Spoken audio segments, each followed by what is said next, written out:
वासुदेवाय हरे परमात्मने प्रणतक्लेशनाशाय श्रीगोविंदाय नमो नमः।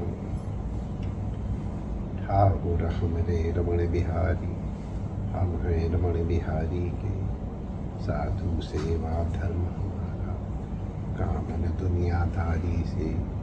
कोई भला कहो चाहे बुरा कहो, हम हो चुके रमण बिहारी के।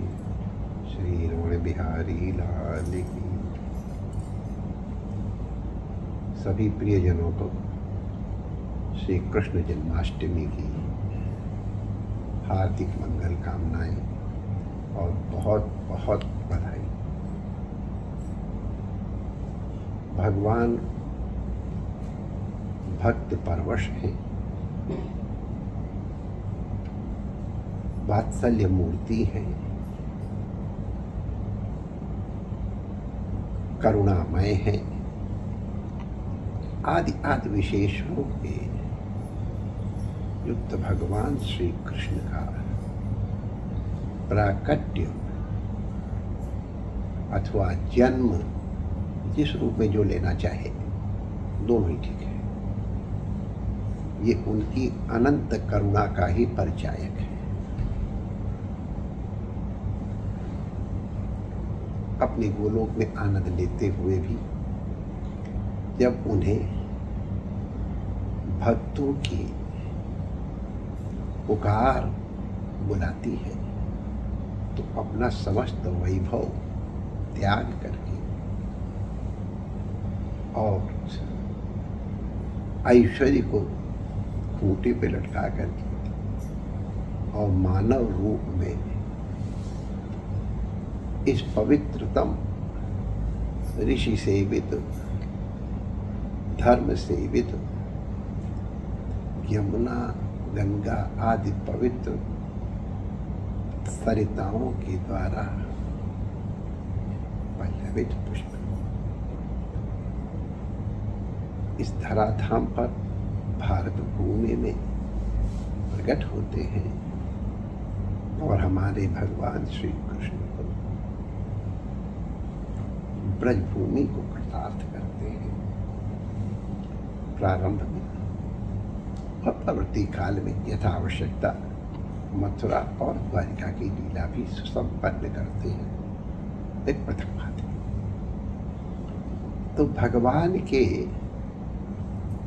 प्राकट्य के विषय में बहुत सी बातें कही जाती हैं कि जब जब धर्म की ग्लानि होती है और अधर्म का उत्थान होता है तब भगवान राक्षसी प्रवृत्तियां अभिवृद्धि को प्राप्त होती हैं, सात्विक प्रवृत्तियां पराभूत होती हैं। उस समय भगवान को बार बार जन्म लेना पड़ता है। ये बात भगवान ने भी अपने मुंह से कही है और शास्त्रों में भी वर्णित है और हमारा इससे कोई विरोध नहीं है। लेकिन हम जानते हैं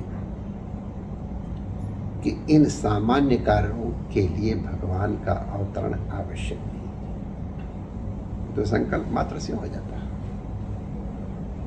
भगवान जैसा एकांत में अपने भक्त से कहते हैं, तुम सारिखे संत प्रिय मोरे, देह धर्म नहीं आने में हो। फिर आने का और कोई हो जाती।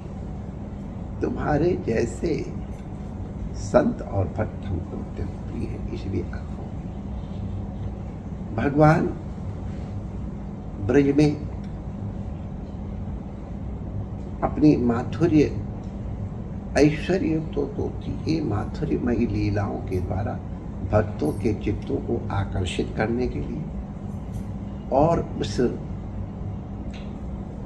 आकर्षित चित्त में स्वयं विराजमान होकर के उसके कल्मशों का निवारण करते हैं और भक्त सर्वत्र उनके दर्शन करते हैं। सर्वम कृष्णमयम जगत ये दिखाई पड़े, यही भगवान को भी इष्ट है और यही भगवान के भक्तों को भी इष्ट है। देवकी और वसुदेव के माध्यम से भगवान आज की ही तिथि को जैसे पूर्व दिशा में चंद्रमा उदय होता है और आह्लाद प्रदान करता है, वैसे पूर्व दिशा के चंद्रमा उदय के समान भगवान आदिदेव की घर में प्रकट हुए। माता और पिता को कृतार्थ किया, योग माया का आश्रय लेके फिर गोकुल आदि पधारे। आगे की लीला है। तो आज तो तम का निवारण करने के लिए और मधुर प्रकाश प्रदान करने के लिए, भक्ति के रस में सराबोर करने के लिए चंद्रमा के समान अमृत वर्षण के हेतु भगवान प्रकट हुए। भगवान का अनुग्रह इस रूप में स्पष्ट होता है।